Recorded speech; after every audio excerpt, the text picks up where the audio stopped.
And you're live. Okay, welcome to House Education, March 19th, 2026.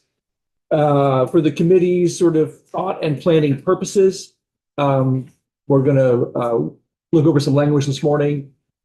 Starting at 10, we have two amendments on H 930 that we're going to need to hear. It's all we're going to have time for. It's not like we can then pull in testimony on these proposals, which I think is going to be one of the challenges that we may be facing.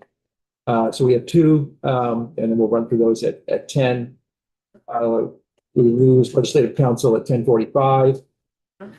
So we're going to go over some of the language we were working on yesterday. Before we do that, just so the committee sort of understands where we are and what we're doing and why. We have had a number of proposals, ideas, concepts, and plans put on the table. I'm trying to find something that can generate enough votes to move out of this committee. Up until now, I haven't been able to do that. That's why we're on the track that we're on. It is not all that I would want. It is not all that other people would want, such as the spirit of compromise in a political situation where we all have different ideas of what we want. And as I always say, when it comes to education, everybody's got a different idea, regardless of party and what we should be doing. I remind us that we are one part of a bigger, broader reform effort that also includes financing and other areas. And we are trying to not only represent our constituents, but represent our own ideas, represent the state of Vermont as a whole. And I think we've all heard a lot from a lot of people. Rather than doing nothing, I would like us to do something that moves the ball down the field. I think that the path we're on will both get the votes we need and move the ball down the field. Again, I would just emphasize, it's not everything every person would want here. It's not what you saw, what I put on the table. But if we are all having to operate in the spirit of compromise and different viewpoints from different parts of the state. So thank you all for your patience and you're willing to contribute as we continue. Thank you. Legislative Council, the floor is yours to go over some of the thoughts and ideas we had yesterday and turning them into statute. Thank you. Beth St. James, Office of Legislative Counsel. I appreciate you telling me why the floor is mine. Otherwise, I would have just gone on a rant. So thank you for focusing us all this morning.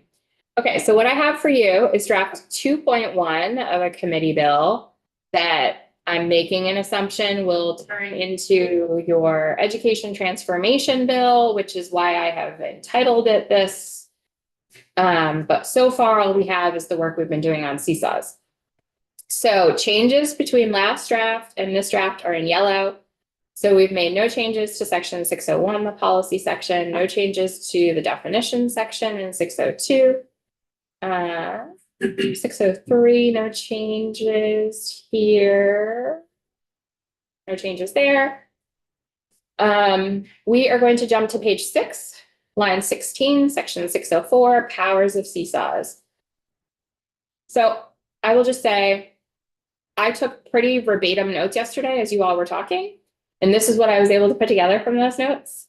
I think this is a great place for you to be able to see where you want and then spring off of it to make further refinements and changes. So by no means am I suggesting that this language is the ending point of your conversation yesterday. Okay, so subsection A talks about the powers granted by law to a seesaw. And what I've done is, remember we had that list yesterday of 6 items. I've moved 3 of those items. Well, 3 of those items up into the body of subsection A. So it now reads, in addition to any other powers granted by law, a seesaw shall have the power to provide educational programs, services, facilities, and professional and other staff that, in its discretion, best serve the needs of its board members, wide open. And then we're giving some examples, including professional development, curriculum development, and transportation. So that's still a may. That's an option for them, but you've enumerated some of those options to help them out. CISA has to follow all applicable laws, including special education laws. And now we're on page 7, line 4. At a minimum, a CISA shall provide services in the following areas to its members. Special education, including implementation and maintenance of tiered systems of support and the provision of low incidence, high cost services. That's what I came up with based on our conversation yesterday. I think you can fine tune that however you see fit. Business and administrative services, and union school district creation, consultation, and facilitation. So those are the things that a CISA has to provide to its members. Yes. Just to, I can check this myself, but I'm gonna ask you. The language that you added in here under 1, special education, does all of that align with the Act 173 and very specifically? And the reason I'm asking that is because we've had testimony from both the secretary and from VCSEA, all saying that Act 173 is supported in the way we should go. And so I just want to make sure that we're enveloping that perspective, even though the law has not been fully implemented. I would encourage, I'm going to give you a non-answer answer. That's fine. I would encourage you to get feedback from the field Great. on specific language that you want related. Great. Implementation of Act 173 is a moving target. Got There it. was a lot in Act 173, including a finance change that you are undoing with the foundation formula. So if you were to just say, including implementation of Act 173, I think that's too vague and ambiguous. Yeah. So I used buzzwords that we talked about yesterday. The tiered The system. tiered systems of support is one of the areas that I have heard, that was one of the changes in Act 173. That is absolutely an area where I am not going to be able to give you the best language. I think you should get feedback from the field on exactly what that should say. Great, that's really helpful. Okay. Yeah, I think that we should think carefully about the language here. Me too. I think the provision of low incidence, high cost services is a good addition. I'm not sure about being so specific about implementation of multi-tiered systems of support. Kate, It doesn't relate to the special education. is that, Should I wait? It doesn't relate to special education. well, hold off on that. Just a word question. Should it be provision of or provision for? Just a word question. No, that's okay. Provision of it or provision for low incidence? I think Again, we're gonna wordsmith it, so it doesn't really matter. It's a good We'll question. get it from the field. From the experts. So this requires the CISA to provide it, but still, again, doesn't require a member to utilize it. Correct. Oh, yes. Was I supposed to add language about? No, that's for clarification for me, that that's. Yes. Yes. There's more language coming related to union school district creation, consultation, and facilitation that is very prescriptive. So if it's not related to number 3, yes, I would say this language requires provision of, but does not require you to take advantage of. I can also, oh, sorry. Go ahead. I can respond to the provision of versus the provision Yeah. for if we want to have that conversation. I don't think it, Not right now. yeah, because the language is gonna change anyway. All right, I do know the answer. You did. You know, not to wordsmith a little bit more, we say shall provide services. I wonder if we should say that it shall offer services.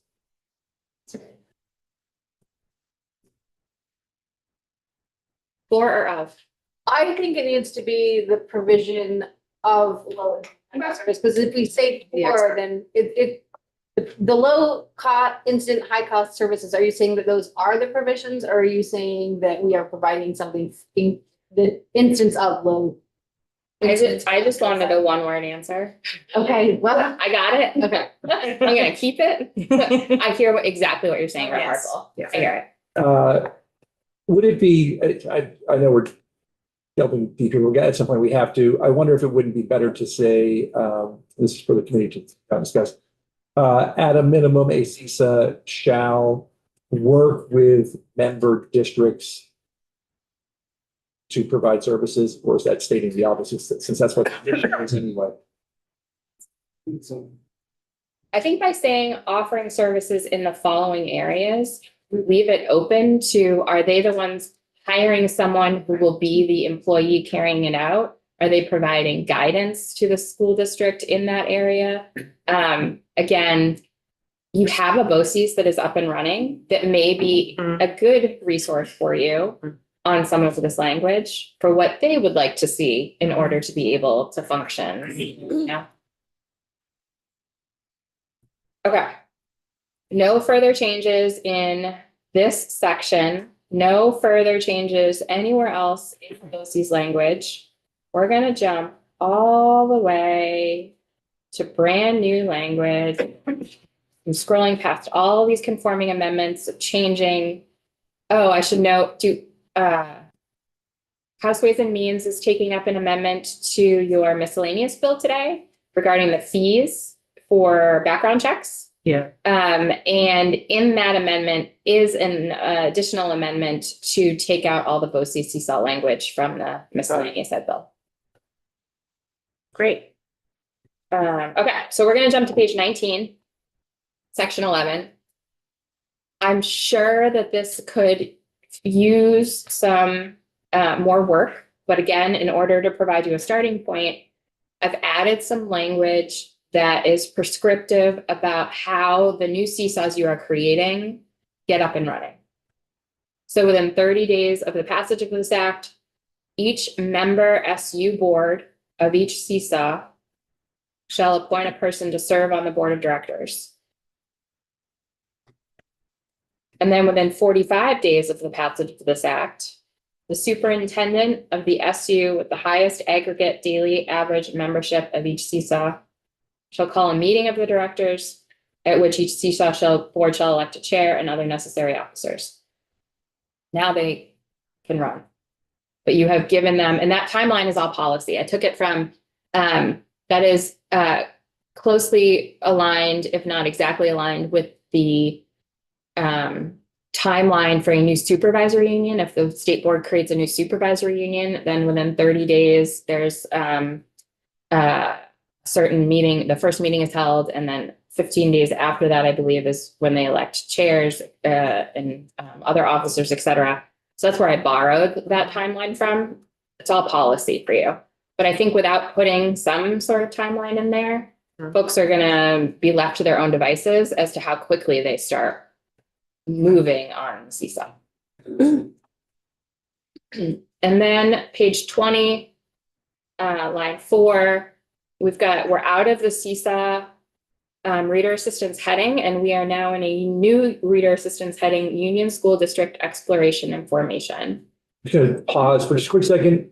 I guess you can think about it, but if there are any sort of initial reactions to the 30 days, 45 days, I personally think that provides a sense of urgency that is warranted.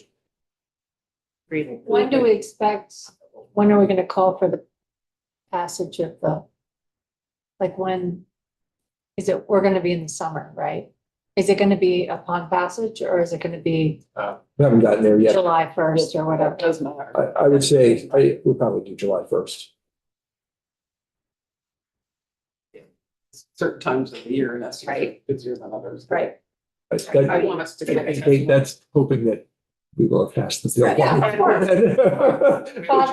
Positive thing. Thank you. Appreciate it. I mean, best practice is that we put a date certain in here. Yeah. So we don't, the bill has to be effective. So you could put July 1, 2026, you could put July 2, 2020, like whatever you could, I think a date certain would be better than passage of this act, but we're starting with this. Okay. Union School District Formation, Exploration, Creation, et cetera. I think this could use as much work as you want it to have. This is a scaffolding to get you started. So facilitator. And I'm open to word choice here, obviously. This is We'll take our time through this. Yeah, so, and I've done this all in one section. As you add details to it, maybe we need to break it out into different sections. So facilitator, each seesaw created in the seesaw sections shall employ not less than one Union School District Formation facilitator we're just gonna call that person the facilitator, who shall be responsible for organizing and facilitating study committees to study the advisability of forming a union school district. Study committees. Each facilitator shall group school districts within the CSA's member SUs together to form study committees to study the advisability of forming a union school district. The facilitator shall group school districts together according to the following criteria. Total average daily membership of school districts forming a study committee shall be approximately 4,000 students as practical. School districts shall be contiguous, and school districts on the same study committee may be members of different supervisory unions. I have a question about that. The school districts shall be contiguous. That means like in the same area, right? They touching. Touching, that's a dumb question, I know. So that's not my question. My question is, I had a community member reach out to me this morning and say, can the non-operating districts all form together to be one district, even if they're not touching? And under this bill, that would be possible. But is there a way that that would be possible, that non-operating districts could be one district of 90 towns? Sure. Yeah. It's a policy choice for you all. There are already non-contiguous districts. Yeah. In Okay. Montpelier, Roxbury. Right. So there are people interested in that path forward, which would mean taking out that line. I would say there's nothing in here that talks about operating structure. But this does talk about being contiguous. Right. Right, Yeah. so I'm saying that wouldn't be possible. That line would be missing. Correct. Is that something that is worth pursuing, or are there problems I'm not seeing in that? I mean, I think that there are always problems in having something be non-contiguous. That was when I brought up yesterday, that Leave it up to them. it could still work. It's a BOCES, not a. Well, Because that's- these things all have to be operated by human beings. Yeah. Yeah. So Okay. again, And Emily, discussed yesterday whether to just remain silent on governance and not be so prescriptive. So an option, to your point, would be to just take B out and not be prescriptive about whether it's contiguous or not, knowing that humans who are doing this will make the decision that works in their area. And most likely will say, well, it'd be really handy if we were contiguous. So Could we say like it would be advised that school districts should be contiguous, and then if those 90 non-operating districts really have the effort to organize within these meetings and fight for a non-contiguous district, there's a loophole for them to do so? so I would say that that is contrary to a goal that we have, which is to have, I mean, we are allowing a process to be somewhat organic. Right. And, I think that as it develops into something, those issues will probably work themselves out. There's not gonna be any law that says, this is just saying form a study committee and talk about it. Okay. And if that study committee says, here's an alternative idea, that's what a study committee can do. Okay. Okay, I address all of that later on. Okay, Emily, So that was what I was gonna say, but I want to add on just one other thing. That even if school districts are contiguous in that voluntary conversation, there are other paths to form districts that they wouldn't need to all group one like together. There are other ways to do it. We've talked about it many times, so. Okay, and that's all I have right now for direction to the facilitator. so, it's all policy. school districts. I would encourage us to, I'm gonna, is there something coming up that talks about that they can certainly, if they need to bleed over CISA lines? Yes. Okay, thank you. Josh, maybe, was that it? I mean, could we remove contiguous and add, I think there's language somewhere in 46 that discusses, like where language about intent that nothing requires dissimilar districts or. Well, I think that that was probably, Act 46 almost requires that you had to be a similar operating system. I think we need to be away from that if we want to create school districts of 4,000 people, of 4,000 students. I think just taking out contiguous, as even Beth was like it allows them a little more room to breathe when they're having those discussions. I know you're saying it's a study group, but it could be more organic in their conversation. Well, so we can change this to should be, or Or again, you put as practical on the end. I think this is all policy It's all for you all. policy. Yes. One of the things I would encourage you to think about and get feedback on if it serves your goals, your ultimate goals, is how doable all of this Right. is. Yeah. Right. Are you setting the facilitator up to come back to you in January and say, I couldn't put a single study group together, or I could put 3 study groups together, but that left 8 school districts Yeah. on their own. That is a policy choice for you all if you are okay with that uncertainty. If you are trying to get to a place where every school district is going to have to be a part of a study committee, then I think you've got a lot of policy choices to make on what those study committees need to look like. But that guiding thought of, is this workable? And does this serve our ultimate goal is what I'm thinking about when I'm drafting this for you. Also, in the interest of time, I'm wondering if maybe I could just run through the rest of the. It's a good idea, yeah. This is not the only time we're gonna talk about this. So. No. Okay, so we're on page 21. We're in a new subdivision within the same subsection. Notwithstanding any provision of law to the contrary, a school district shall participate in the study committee it is assigned to by the facilitator. A study committee formed pursuant to this section shall adhere to the processes and requirements of 16 VSA Chapter 11, Subchapter 2, which is what we talked about yesterday, Union School District formation. When and if you are ready, I've done an outline, like a very a 2-page outline that probably has more words than it should for an outline of what that process looks like. So you can start to look at where the particular points are you may want to make changes or exceptions to current law. Okay, so you have to follow the study committee process. Line 6, page 21. A study committee formed pursuant to this section may identify necessary or advisable school districts, and those terms are defined in section subdivision 708 Bs 1 and 2, that are not members of the study committee or are not members of the seesaw or both, and shall work with the applicable facilitator or facilitators to adjust study committee membership as necessary. So that allows one seesaw to bleed into another. No, it does not allow one seesaw to bleed into another. It allows school districts who are members of different seesaws to participate in study committees that are not maybe under their seesaw membership catchment area.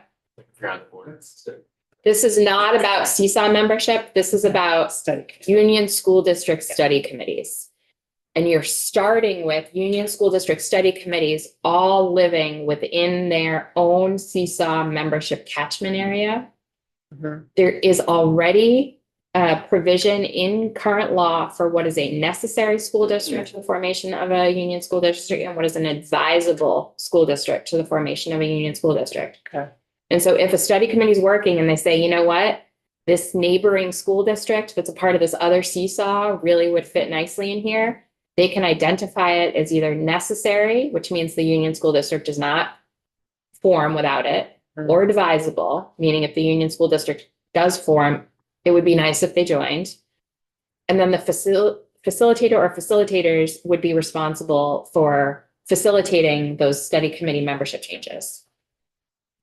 Maybe it's a question for down the road. So if that were to happen in the future, would the CISA membership list have to change then too? No. Because if they became part, I'm just thinking like if only one school district came over, it would make sense for them to be part of the other.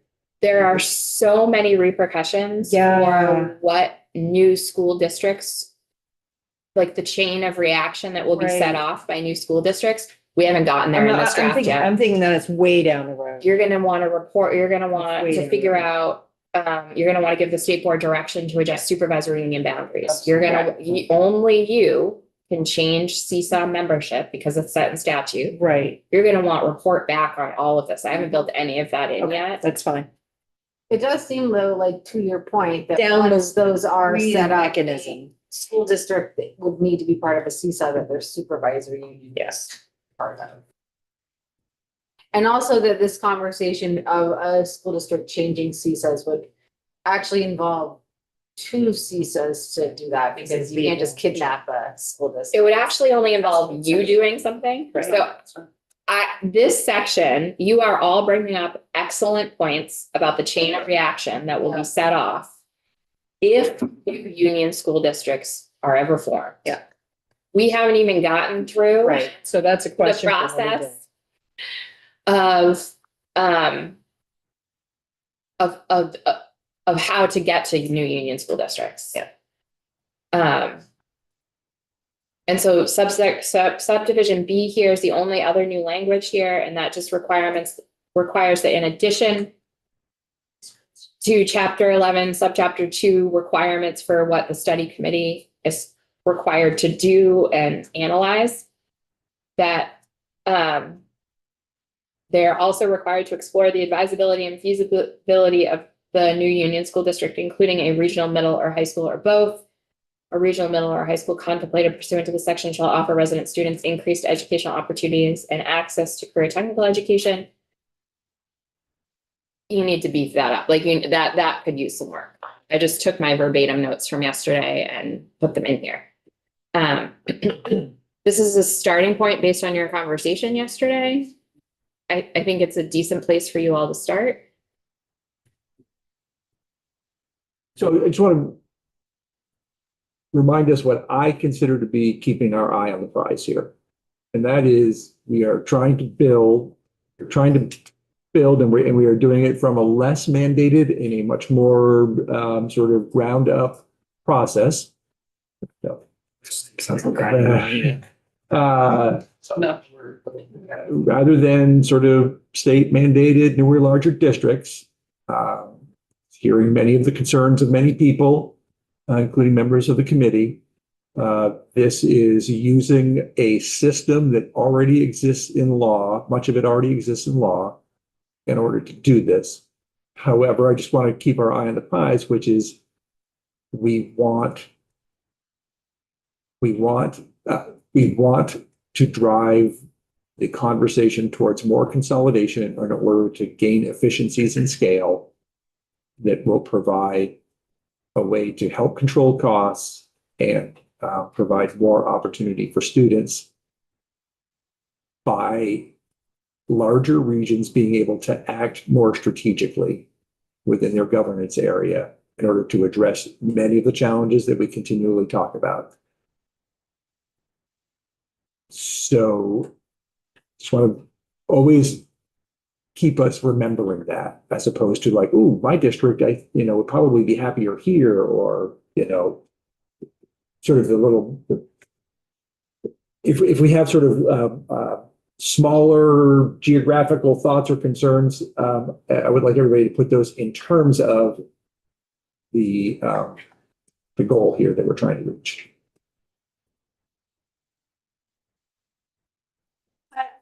I guess I don't know that I would say that that is exactly the shared goal, or when that was decided, that was a shared goal. Because I think part of that is the shared goal, which is the efficiencies and the greater opportunity.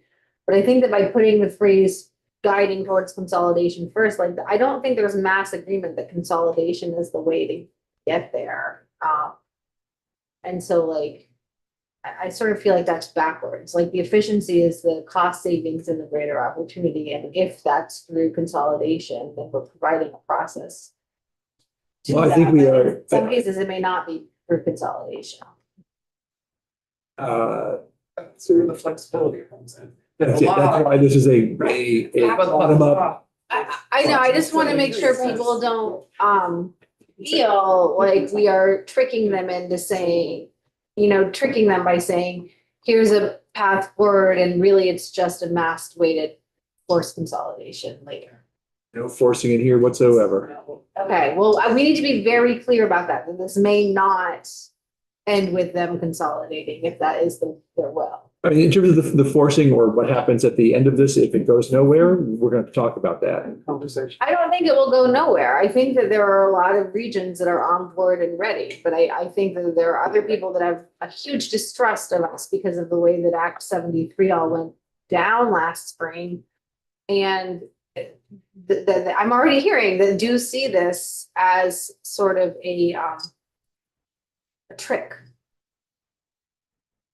I don't know what to do about that. Okay. I believe that Act 73, which is law, says that, or implies that we are moving towards newer and fewer districts, that that's what we're talking about is consolidation. So Yeah, like, I think we've already agreed to it in the sense that it's become law. that's true. And that is actually part of my response is we are no longer debating whether we should pass Act 73. That Act 73 passed. We should be very clear about that as well, that we are moving forward. I just want to also make it clear that maybe they're not going to consolidate at the end of this. But I mean, we've said that over and over. I guess there's no way to make people hear what they don't want to hear.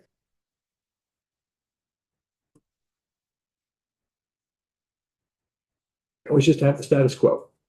I don't think that not doing that, I don't know, that phrase bothers me too, because it almost seems like if we don't do this one thing that one person wants, we're just sticking with the status quo rather than exploring other things. And there's all these things too that not in the Justice Committee we haven't explored, but have to do with healthcare and second home taxation and things like that too. I mean, it's not just all up to consolidation. I'd love to just say that, you know, you're not the only one who's hearing from everybody. We're all hearing from Yeah. everybody. And I just want to say, I really appreciate this conversation we're having and this draft language that we're looking at, because it does address many of the concerns that Mhm. you're talking about. And I just want to make sure that we're staying focused on, thank you, Chair, for stating those goals, because honestly, those really regard, all of those are true.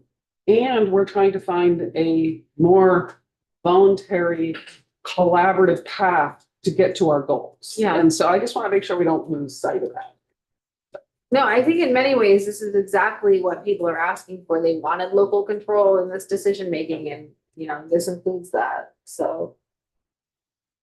But I guess the only reason I brought it up is because when we start with the shared goal is to move towards bigger consolidation. I just don't know how much that's my shared goal.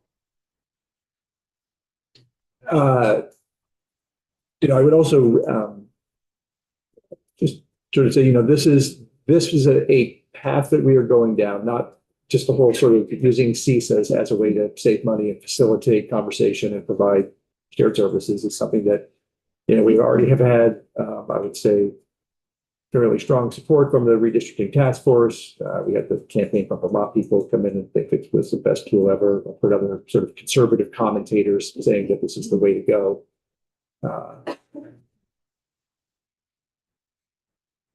So this is a sort of path that seems to appeal to a broad spectrum of people, which is, I think, why we ended up here. But it is creating a future that we don't really know what will come out of it. But it is one where Vermonters will have a stronger voice, that's for sure. We are probably going to need to shift gears because we have our amendments that we need to have presented.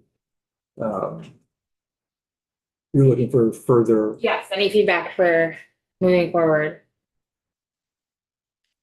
Committee. What's you have an outline of what can come next. Well, here, let me pull it up and just show you what it looks like. Help us help you. I'm gonna throw the ball right back at you. Yep. Let me just pull this up because it'll make sense when we look at it, and I'll send it to Matt for posting. I just didn't know if we were gonna get there today.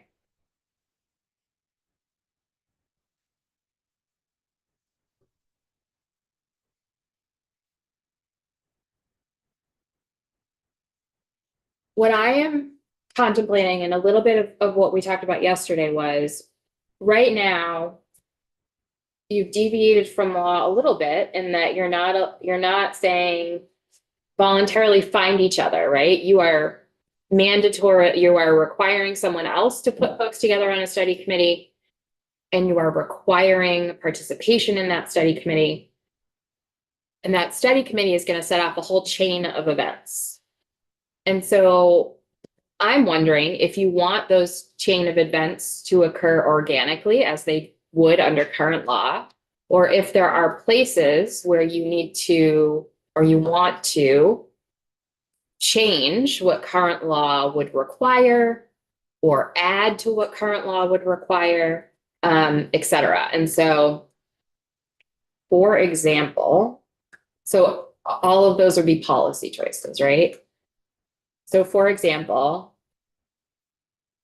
let's see if I can make this bigger.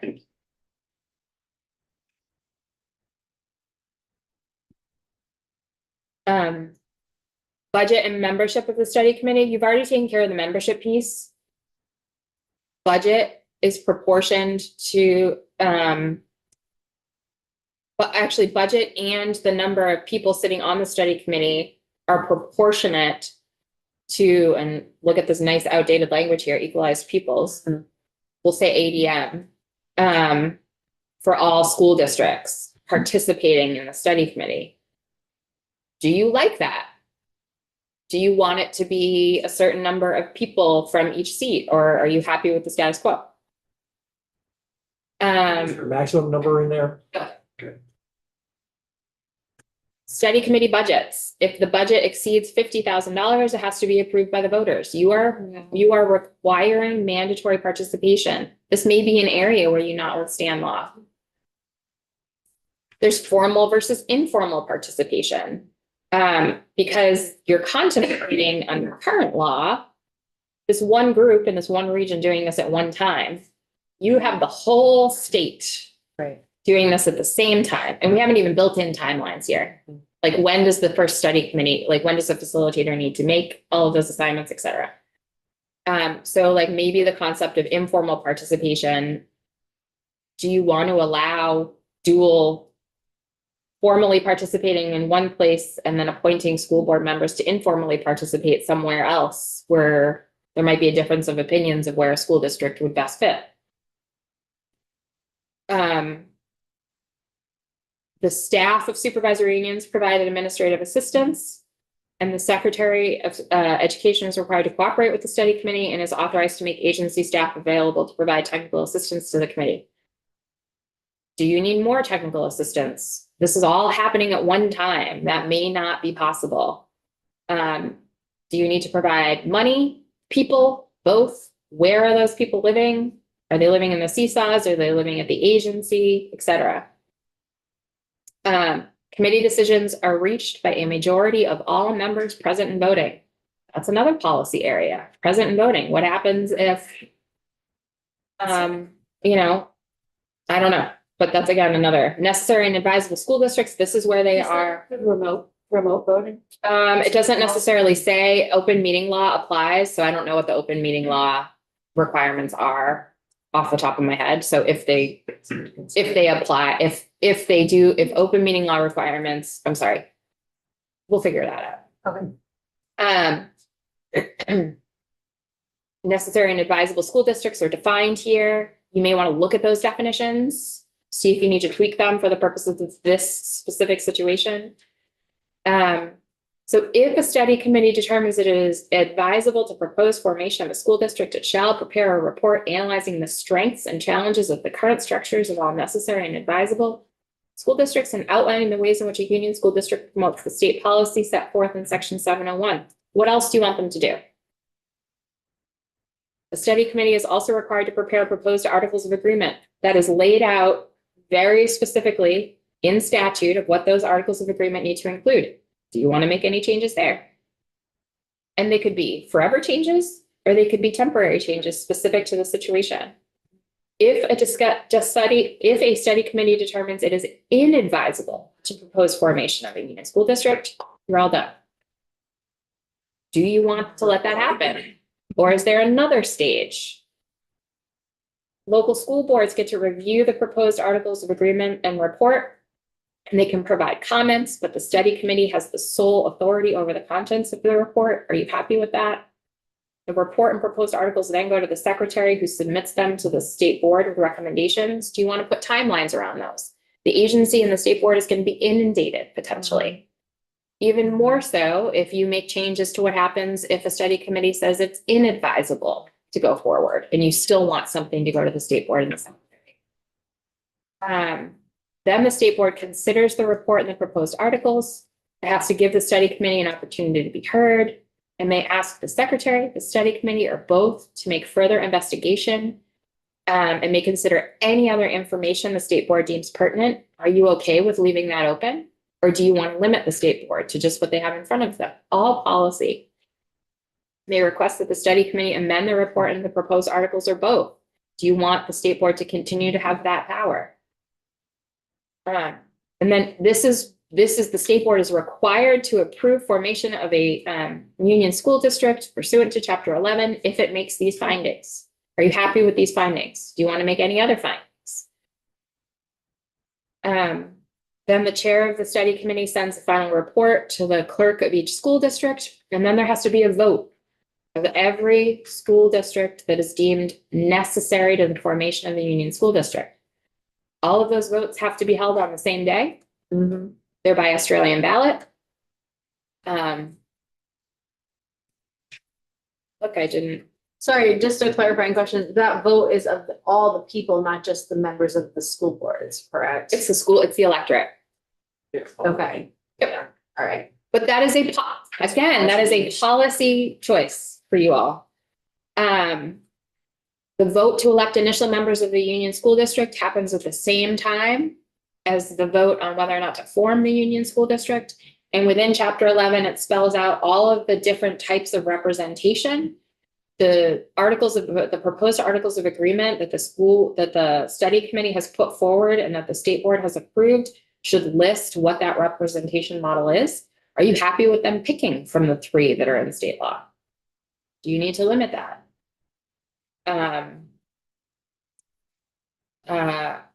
If all of the votes, if all of the school districts, if the electorate of all of the school districts that have been deemed necessary vote yes, then the union school district is formed. Are you happy with that? I mean, like, you can absolutely just rely on current law and not make a single change. But I just wanted to highlight that depending on what your ultimate goals are, there are many places where you may need to go in and make changes to current law.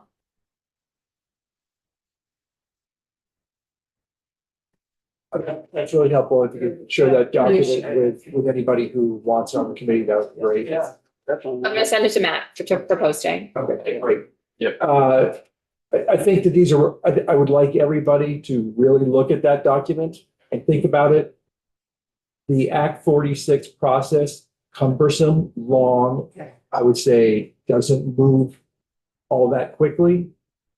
I would say there are probably areas where we could tighten things up so that since it's a process that we now have been through and understand, maybe we can tighten it up and make it work better.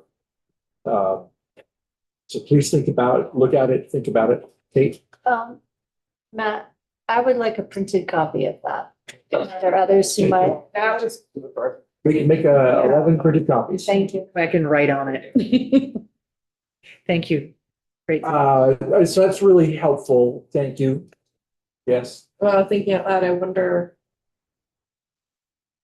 if it would be useful to from 1 or 2 46 mergers about kind of the process and where they see maybe things were more better than they needed to be, or, you know, in hindsight, you could actually. Process was. It's an excellent question, excellent idea. I don't know. I have a suggestion for name if you need one. Yeah, and a couple very different maybe. Great. Okay, we need to move on to our next couple of topics before we lose our ability to have legislative counsel here. Why don't we, who's first up? Elizabeth on the schedule. What's that? Elizabeth on the schedule. All right, good. Let's have Elizabeth start and then have you follow. Thank you.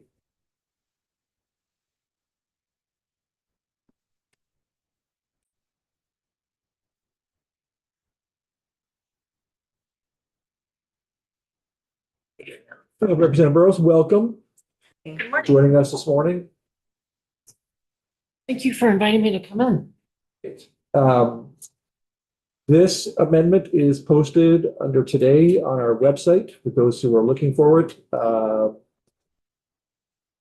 about you take us through it a little bit and where you're at on it?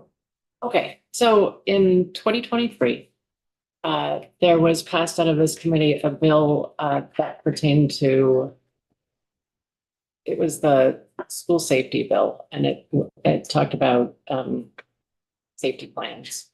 And at the very end of that bill, there was a working group that was created to address hazing, harassment, and bullying.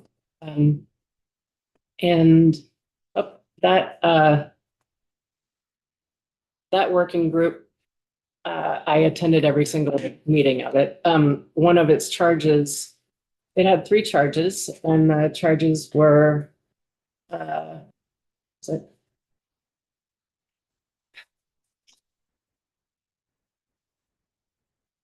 was supposed to address hazing, harassment, and bullying.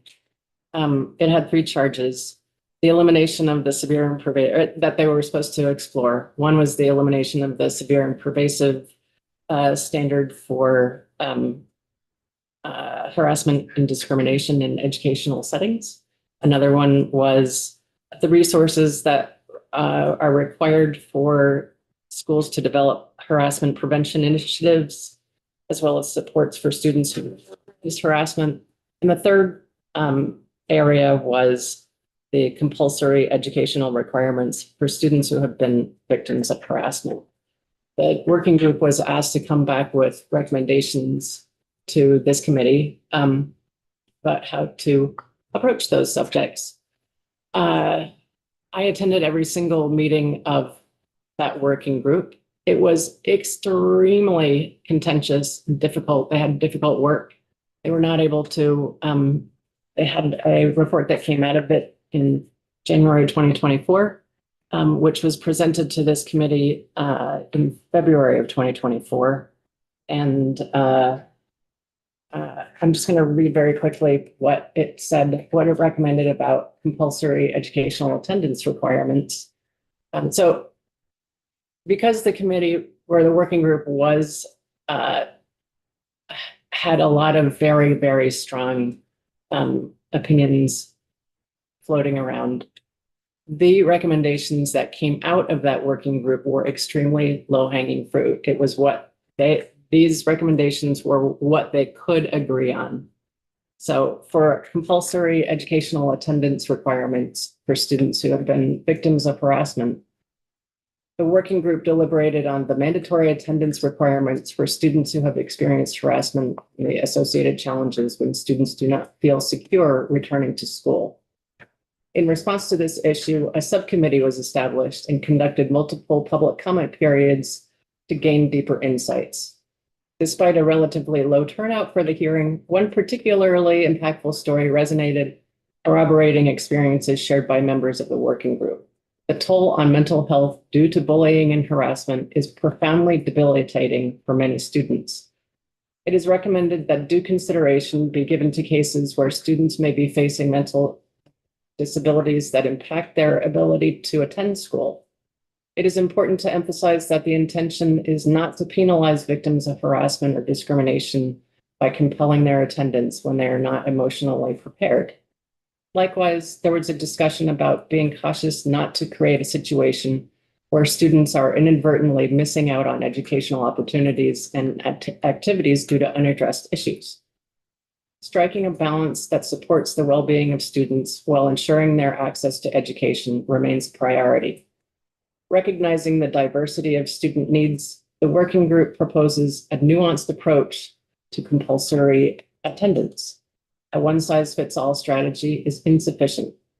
Instead, the working group recommends the advocate for attendance requirements that consider individual circumstances, ensuring a more effective response to diverse attendance challenges. Further, to better address instances of harm, the working group urges the Agency of Education to create guidance documents that emphasize the importance of tailored responses for all students struggling with safety and emotional issues, and that schools be provided with resources and protocols to respond effectively to bullying and harassment, acknowledging the unique aspects of each case. Guidance documents should also reflect best practices for reentry into education spaces. It should emphasize emotional, academic, and social support to facilitate a successful reintegration process for returning students. While this recommendation focuses specifically on attendance related to harassment and discrimination, the working group further urges schools to review current policy 16 VSA 176, which outlines the compulsory attendance requirements more broadly. So I submitted a short form bill based on I submitted several short form bills this session based on all of the recommendations, each separately from this report. And one of them did pertain to that recommendation. I asked Beth to draw that into an amendment for H 930 because having looked through the documentation and testimony that you took, I saw that it by and large left harassment and bullying unaddressed, which is actually a really big issue that remains unaddressed by state leaders. So,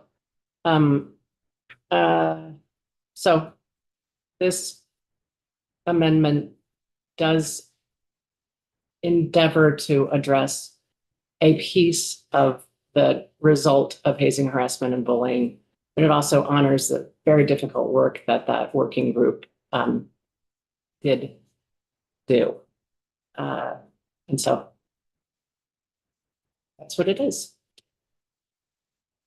Questions before we have Elizabeth walk through it? I'd say, one of the reasons that we had what is in the amendment that says number 13 is other reasons not specified in the subsection is kind of the catch-all, and I think this was part of that as well. I appreciate, the idea that hazing, harassment, and bullying can lead to chronic absenteeism.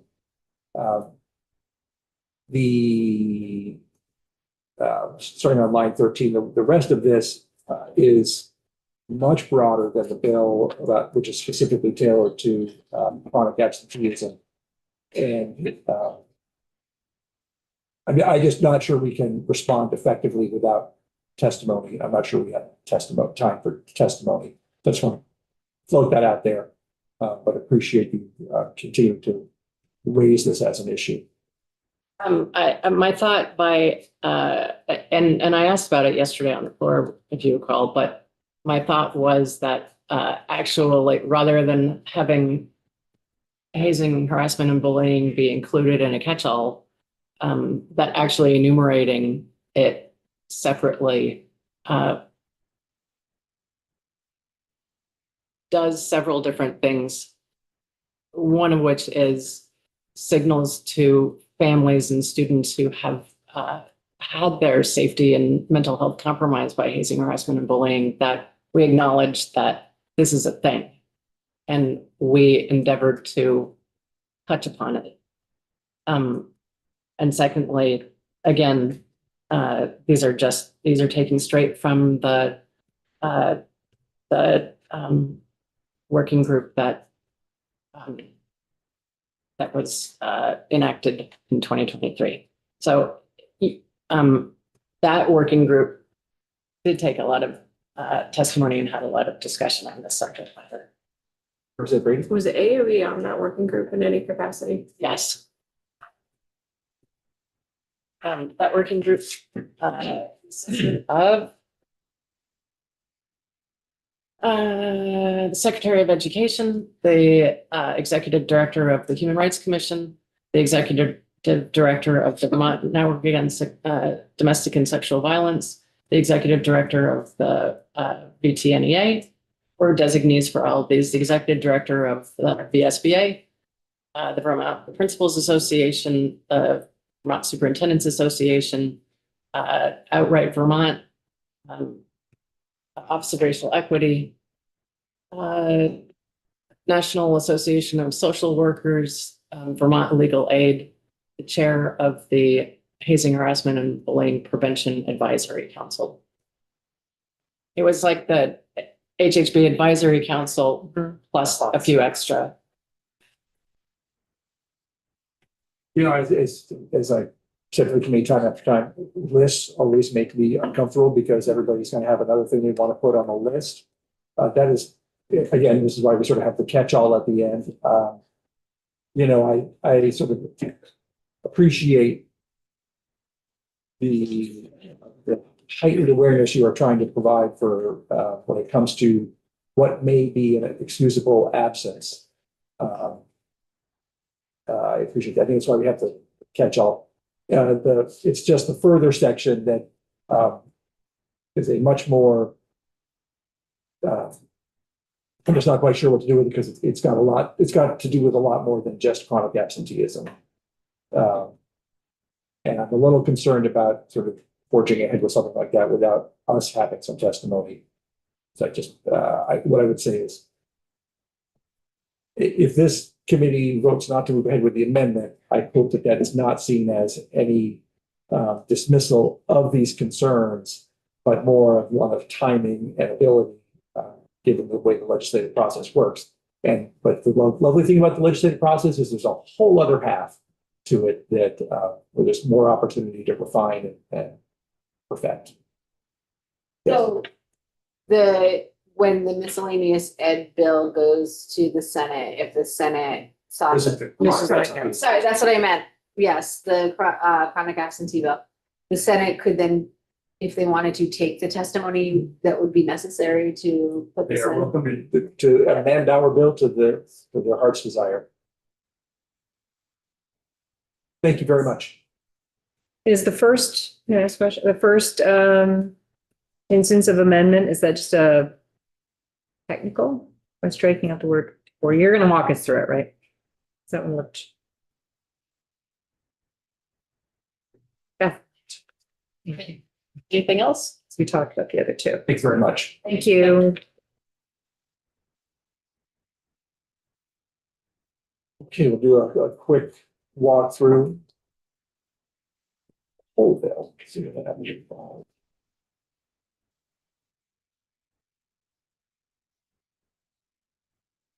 At St. James Office of Legislative Counsel, do you want me to share my screen? Yes, please.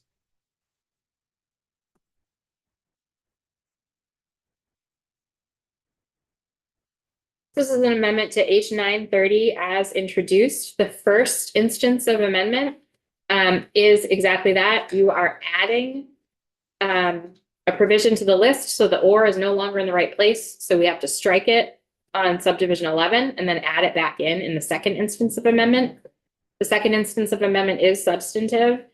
You are adding incidents of, the amendment proposes to add incidents of hazing, harassment, or bullying to the list of absences that may be excused by a superintendent or head of school. 13 is the same as it appears in the bill as introduced. It's just a new subdivision number to account for the addition of the HHB language in subdivision 12.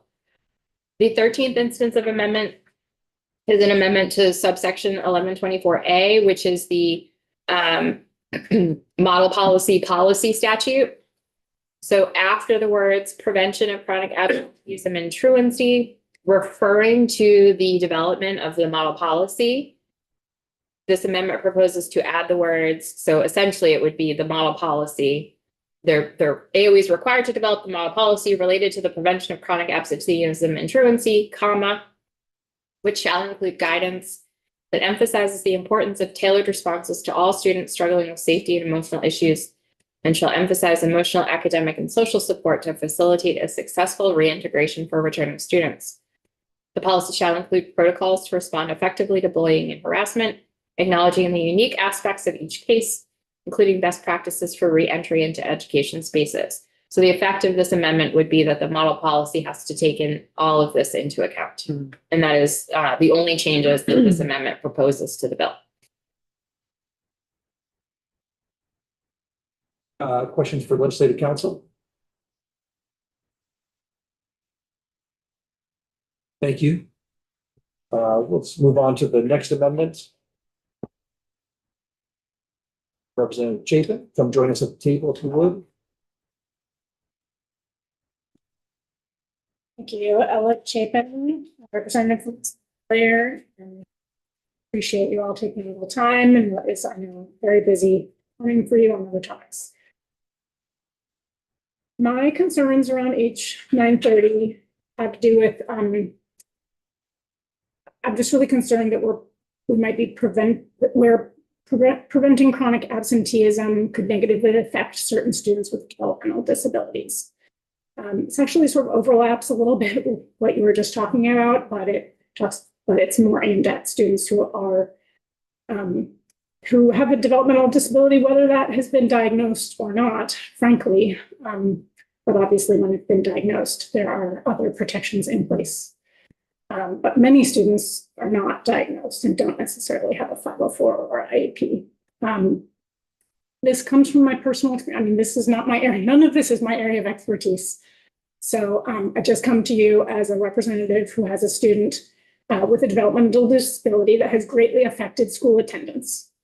And attending school is highly triggering to his nervous system, and pressure in particular of any kind, even the most benign things that you would never think of pressure, but particularly pressure to attend through his elementary school years contributed to him ending up in autistic burnout and an inability to attend school at all. I homeschooled him, totally unplanned, for 5th grade. He went to a part-time private school for 6th grade, and we got him back into public school for 7th grade. In 7th grade, he missed 30% or more of his days at school, and that is now down to 11%. And part of that was my advocating with the school that there should be no pressure placed, and that when I received the letter that I got every few months from the state, I could throw it in the recycling bin, and my school gave me sort of their word, frankly, nothing in writing, nothing in statute, that would protect my child from pressure to be in school. And luckily, he had parents who chose not to pressure him to go to school, and that has made it possible for him to go to school. It's an accommodation. My child has a diagnosis, and now just in the past year has a 504 plan. But that 504 plan, I'm going to stick to my notes so I don't take too much of your time. I'm just really unsure if state truancy policies have any exceptions or alternative processes for students with disabilities. Even with an IEP or 504, in my own experience, we've continued to receive all of the warnings about consequences for me and my child, threats, really, if you read the letter, and that the discretion is really at the school level as to whether to take initial action. I think at some point, if we went over a certain number of days, school district wouldn't even have discretion anymore. And just really unclear to me as a parent if there are any policies or particularly even state laws that protect us from this. There are cases like mine, we're not alone, where best practice to support this neurodivergent student with a developmental disability is to embrace and adapt to low attendance and not to take any action other than to focus on meeting his needs in school when he is in school. So it left me really, I didn't even know about this bill until yesterday, it left me really curious how to best ensure school policies, in this case that you're talking about, can and equitably do best meet those students' access to education. This is a vulnerable and minority population, obviously a historic marginalized population of the student population. It overlaps heavily with those who get bullied in school. But again, many of those kids who are experiencing bullying and hazing in school don't necessarily have a diagnosis and definitely might not have the protections in place they need. So I really would say I'm offering an amendment here that would just at the very minimum ensure that the model policy will address this topic in the policy guidance to districts. And I also really support the amendment, particularly the sort of first sentence of that in the other amendment that Representative Burrows presented to you, where it acknowledges the various needs, impacts, and best approaches to ensure students at an individual level have a plan to feel safe in school in order to access their education. And I implore you not to punt this to Senate. There are many fewer people on the Senate side who can advocate for this. And those of us here in the House who are advocating for these students do expect you to take the time you need, if you need more time, to adequately ensure this bill in front of you passes out of the House with protections in place for these historically marginalized populations. I don't really accept the idea that this should just go to the Senate because that's our process and let the Senate deal with it. So thank you for taking the time to think about this. I know you guys have a humongous task right now and have for the last couple of years, and I just really appreciate all of your work. Hold on a second, there may be questions. I just, you know, this is sort of based on your specific circumstance. Appreciate all of that. Could you just, it's never gone further than the letter. Within sort of, no one's ever taken a truancy action against you. Is that fair to say? That's fair to say. In the year that he missed, in the end, 30%, and for him, some of those days, the second half of the year is harder for him than the first half of the year. By the time we were hitting 30%, it was almost the end of the year. And that was also a time when I was sort of negotiating with the school and trying to understand how that, and since the rates have been lower for him. So we haven't sort of pushed past that 30%. And currently there's an IEP in place that, or a 504 in place that accommodates I would say absenteeism. so far it has accommodated. It is not very clear in the 504 what happens at any kind of particular threshold. It just says that the school should make more allowances. So it's vague, unclear, and hasn't really been tested. Yeah. Rob, were you able to be part of that process of coming up with that plan? Yes, although I don't have the final say. So if the school had said yes to this and no to that, and it had been in the no pile, don't know. I mean, I presume there's a appeals process. Right. So I'm part of the process, but the school really is making that final determination. That's in the platform, in my experience. And I know the answer, but I'm gonna ask it as a question. That's legally, not on the floor. Okay, but you know, or you're suggesting that there are students out there who could benefit from these 504s or really a policy in place that haven't been diagnosed and haven't been identified. Absolutely. Lots. I mean, my child was in that for the first 8 years of his 1 through 9. We didn't get these protections in place, and we had truancy issues starting from first grade. And like I said, by fourth grade, he just was like, I can't go back to school. So, you know, I did not get the help, and he did not get the help and the access to education during his elementary school years that I think he should have. And we really struggled and took years to get back on track. Yeah, I guess I just would say that I think making sure the AOE and their model policy development just takes this into consideration. Just that's the amendment I'm offering, is just to make sure they address the fact that certain populations might need to be addressed differently. I hope that they would do that anyway, but we just don't know. And my experience with truancy is that this has been missed in the state and school process, such that there is nothing clear and no guidance to me or to the school exactly how to handle it. So it's all discretionary. And I just don't think, I think there should be good policy modeling suggestion on this. I think they would agree with exactly what you said. And that's the purpose of the bill, is to sort of better refine and just to take away the kind of the harsh penalty aspect of all of this. And some equity around the discretion. Yeah, and it's not only the process is it leaves the House, goes to the Senate. After that, it then goes to the AOE process, which includes consultation with lots of other people. I would hope that they would either through the other people they're consulting with or directly be open to responses as well. None of what's in the chronic absenteeism bill prevents any of what either of you are asking for to happen. It's true. I would just say, so far, the AOE and our school district has not created clear policies on this. And Yeah, so I'm it's been an ignored I'm issue. worried that if we just leave it to the discretion of the AOE, that we'll get more of the same. Thank you all very much.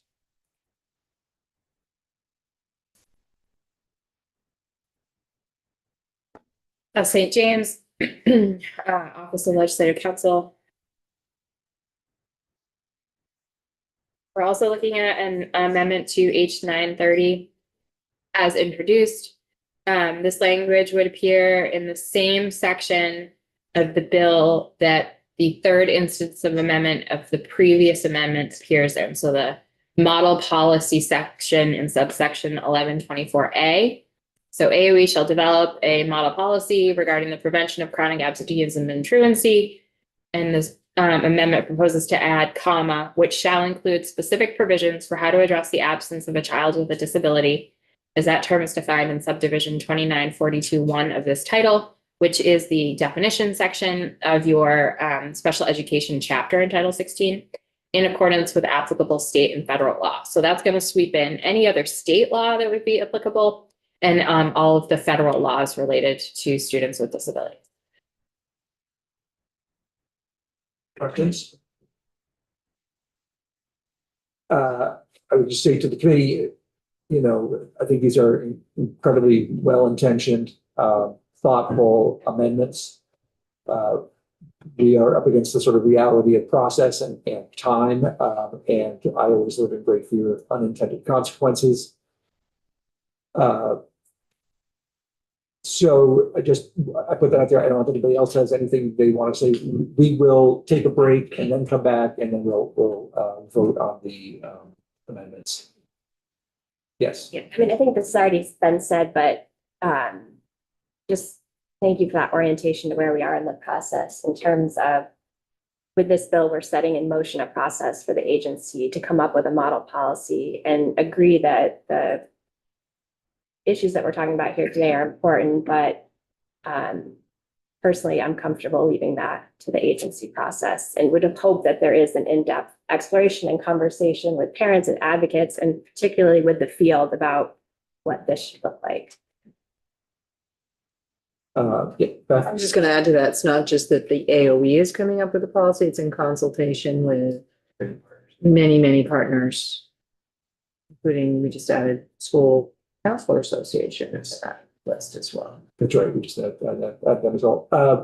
I just remind the committee from a broader context what the bill does. There's nothing in law about chronic absenteeism. The overall goal here is to sort of take back the sort of 1950s attitude of truancy. So if you want to think about like, what do we have and what are we trying to do? You can almost read 930 and see all the struck out truancy stuff. That's sort of existing law today. Anyway, great. Let's come back at